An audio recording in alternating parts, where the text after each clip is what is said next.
12 রবিউল আউয়াল বা ঈদে মিলাদুন্নবী কবে, কত তারিখে এবং কী বারে? হিজরি সনের তৃতীয়তম মাস হলো রবিউল আউয়াল মাস। এই মাসটি আল্লাহ তাআলার কাছে অনেক পছন্দনীয় একটি মাস, বরকতপূর্ণ একটি মাস, মাহাত্ম্যপূর্ণ একটি মাস, তাৎপর্যপূর্ণ একটি মাস, ফজিলতপূর্ণ একটি মাস। এই মাসের মধ্যে আপনার আমার প্রিয় নবী মুহাম্মদ সাল্লাল্লাহু আলাইহি সাল্লাম এই পৃথিবীতে আগমন করেছেন।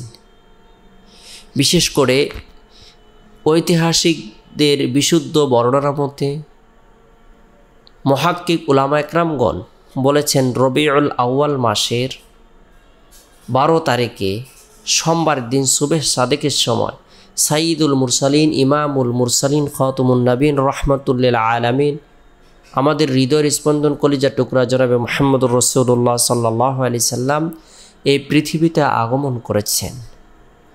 রাসূলুল্লাহ সাল্লাল্লাহু আলাইহি সাল্লাম এই পৃথিবীতে আগমন করে বিশ্ববাসীর জন্য বিশেষ রহমত স্বরূপ এসেছেন। আল্লাহ তাআলা তাকে পাঠিয়েছেন, ওয়ামা আরসালনাকা ইল্লা রাহমাতাল লিল আলামিন। রাসূলুল্লাহ সাল্লাল্লাহু আলাইহি সাল্লাম মানবের জন্য রহমত, দানবের জন্য রহমত, সমস্ত কুল কায়নাতের জন্য রহমত, ইমানদারদের জন্য রহমত, কাফের বেঈমানদের জন্য রহমত। রাসূলুল্লাহ সাল্লাল্লাহু আলাইহি সাল্লামের জন্মের বরকতে পৃথিবী থেকে অন্যায়, অনাচার, বেবিচার, জুলুম, নির্যাতন, খুন খারাপি সব কিছু নাশাত হয়েছে। আল্লাহ তাআলা ধ্বংস করে দিয়েছেন। বাতিলদের সকল ধরনের চক্রান্তকে আল্লাহ তাআলা দূর করে দিয়েছেন। রাসূলুল্লাহ সাল্লাল্লাহু আলাইহি সাল্লামের এই বরকতি জন্মটি এমনই অলৌকিক জন্ম যা আলোচনার বিষয়, যা ইমানদারদের ইমানকে বৃদ্ধি করবে। আল্লাহ তাআলার কুদরতের কারিশমা দেখার পরে তারা আল্লাহ তাআলার প্রতি মহব্বত, ভালোবাসা আসক্ত হয়ে যাবে। যেমন রাসূলুল্লাহ সাল্লাল্লাহু আলাইহি সাল্লাম যখন জন্মগ্রহণ করেছেন, জন্মের সাথে সাথে আল্লাহ তাআলার শুকরিয়া আদায় করেছেন। এটি কেবল মাত্র রসুলের বেলায় সম্ভব হয়েছে, রসুলের দ্বারাই সম্ভব হয়েছে। আল্লাহ তাআলা অলৌকিকভাবে এই ক্ষমতা আল্লাহ তাআলা রসুলকে দান করেছেন। রাসূলুল্লাহ সাল্লাল্লাহু আলাইহি সাল্লাম নারকাটা অবস্থায়, খাতনাকৃত অবস্থায় জন্মগ্রহণ করেছেন। রাসূলুল্লাহ সাল্লাল্লাহু আলাইহি সাল্লাম যখন জন্মগ্রহণ করেছেন, কাবা শরীফের মধ্যে 360টি মূর্তি ছিল। এই মূর্তিগুলো আল্লাহ তাআলার সিজদায় অবনীত হয়েছে। এগুলো হলো রসুলের জন্মের বিশেষ একটি বরকতপূর্ণ মুহূর্ত এবং বরকতপূর্ণ সময়ের ঘটনা। রসুল যে রহমত স্বরূপ এই পৃথিবীতে আগমন করেছেন, মা আমেনা বলেন, রসুল কি পরিমাণ রহমত! আমি যখন রসুলকে গর্ভে ধারণ করি, মুহাম্মদকে গর্ভে ধারণ করি, আমার কোনো ধরনের কষ্ট অনুভব হয়নি। তিনি তো রহমাতুল লিল আলামিন। আল্লাহ তাআলা রহমাতুল লিল আলামিনকে পাঠাচ্ছেন তার মার যেন কষ্ট না হয়, তিনি যেন রহমত হিসেবেই এই পৃথিবীর মধ্যে আসেন। তার মা বর্ণনা করেন, আমার কোনো ধরনের প্রসব বেদনাও হয়নি। সুবহানাল্লাহ। সাধারণ মহিলাদের যে কষ্ট হয় সেটাও আমার হয়নি। রাসূলুল্লাহ সাল্লাল্লাহু আলাইহি সাল্লাম যখন জন্মগ্রহণ করেছেন, পারস্যবাসীদের হাজার হাজার বৎসরের প্রজ্বলিত অগ্নিকুণ্ড সাথে সাথে নিভে গিয়েছে।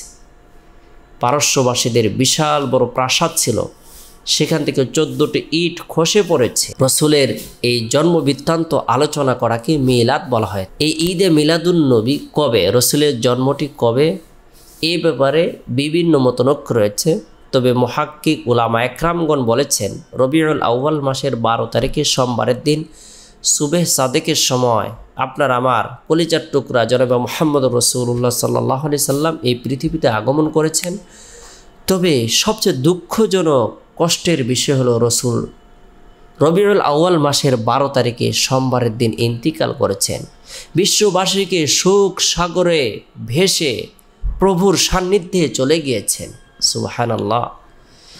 মুসলমানদের জন্য যেভাবে এই দিনটি আনন্দের দিন, খুশির দিন, ঠিক তেমনিভাবে এই দিনটি কষ্টের দিন, শোকের দিন। এই দিনটিকে রাসূলুল্লাহ সাল্লাল্লাহু আলাইহি সাল্লাম যেভাবে স্মরণ করেছেন, আপনার আমার সেভাবেই স্মরণ করা উচিত।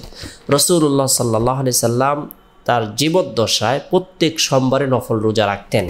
তাকে জিজ্ঞাসা করা হলো, ইয়া রাসূলুল্লাহ, আপনি প্রত্যেক সোমবারে কি জন্য নফল রোজা রাখেন? রসুল উত্তরে বলেছিলেন, আল্লাহ তাআলা আমাকে দুনিয়াতে পাঠিয়েছিলেন, দিনটি ছিল সোমবার। আমি আমার জন্মের শুকরিয়া আদায় করার উদ্দেশ্যে সোমবারের দিন রোজা রাখি। সুবহানাল্লাহ।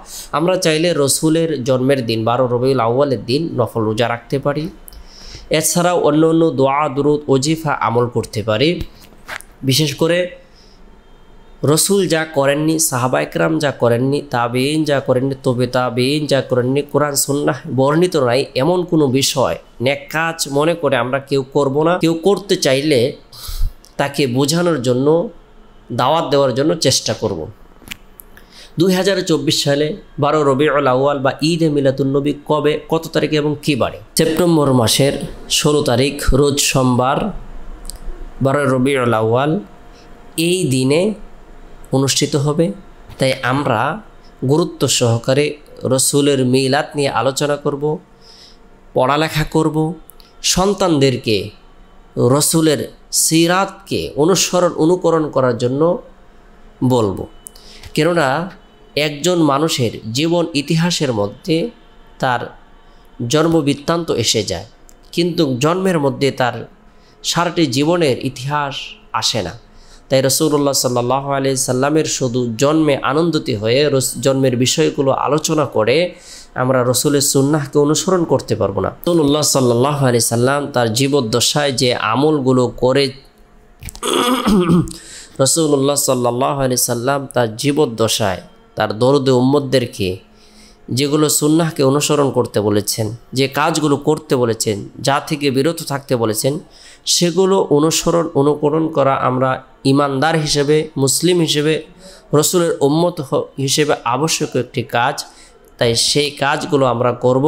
আল্লাহ তাআলা আমাদের সকলকে বুঝার, আমল করার, গুনাহ থেকে বেঁচে থাকার, নেক কাজ করার, নেক আমল করার তৌফিক দান করুক।